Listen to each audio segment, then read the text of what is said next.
আবারও এভার কেয়ারের হাসপাতালের সামনে যুক্ত হবো, সেখানে আছেন সহকর্মী আসাদ ভূঁইয়া। আসাদ, আপোষহীন নেত্রী বেগম খালেদা জিয়ার মৃত্যু এবং সব মিলিয়ে আসলে রাজনৈতিক অঙ্গনে শোকের ছায়া নেমে এসেছে। কি জানাবেন এই বিষয়ে আমাদেরকে?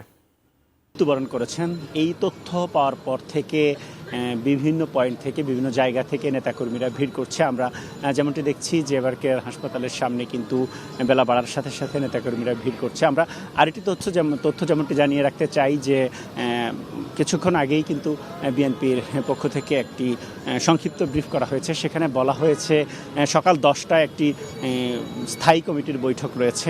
বিএনপির দলের পক্ষ থেকে স্থায়ী কমিটির বৈঠকে সেখানে সিদ্ধান্ত নেওয়া হবে যে আসলে বিএনপির চেয়ারপারসন এবং সাবেক 3বারের প্রধানমন্ত্রী বেগম খালেদা জিয়ার মরদেহ কোথায় দাফন করা হবে এবং তার জানাজা কখন অনুষ্ঠিত হবে, এই বিষয়গুলো নিয়ে সিদ্ধান্ত আসবে।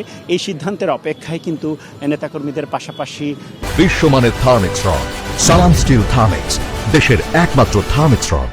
সারা দেশের মানুষ আমরা যেমনটি বলছিলাম যে আসলে এই মুহূর্তে আমরা যদি একটু দেখানোর চেষ্টা করি যে খবর পাওয়ার পর থেকে কিন্তু নেতাকর্মীরা এখানে এসে ভিড় করছেন এবং আমরা এমনটিও দেখেছি যে আসলে কিছুক্ষণ আগে কয়েকজন কর্মী এখানে এসে কান্নায় ভেঙে পড়েছিলেন। তাদের মধ্যে একটি শোকের ছায়া আমরা দেখতে পেয়েছি।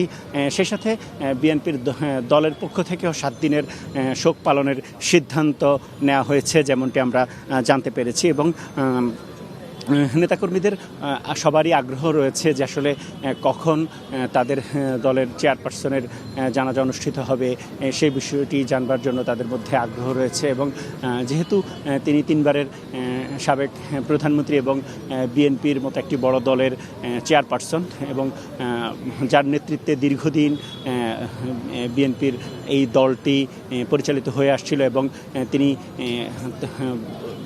সফলভাবেই 3বার দেশের প্রধানমন্ত্রী ছিলেন এবং তার জনপ্রিয়তা তুঙ্গে থাকার কারণেই কিন্তু নেতাকর্মীদের তার প্রতি তার মৃত্যুর খবর পাওয়ার পর কিন্তু শোকের ছায়া নেমে এসেছে তাদের মাঝে, আমরা যেমনটি দেখতে পেয়েছি। এবং আরেকটি তথ্য আমরা উল্লেখ করতে চাই যে আপনারা জানেন 23 নভেম্বর কিন্তু তাকে এখানে ভর্তি করা হয়েছিল এবং তাকে এখানে চিকিৎসাধীন রাখা হয়েছিল, কিন্তু তার শারীরিক জটিলতার কারণে কিন্তু তাকে উন্নত চিকিৎসার জন্য দেশের বাইরে নেওয়ার কথা থাকলেও নেওয়া সম্ভব হয়নি। তো এখানে আমরা সবশেষ যে তথ্যটি আমরা জানতে পেরেছি কিছুক্ষণের মধ্যে হয়তো বিএনপির স্থায়ী কমিটির বৈঠক হবে। সেই বৈঠক থেকে সিদ্ধান্ত নেওয়া হবে যে তার মরদেহ এখান থেকে কোথায় নিয়ে যাওয়া হবে এবং তাকে কখন তার জানাজা অনুষ্ঠিত হবে এবং সবশেষ কোথায় তাকে দাফন করা হবে। তো এই ছিল আমার কাছে রাজধানীর এভার কেয়ার হাসপাতাল।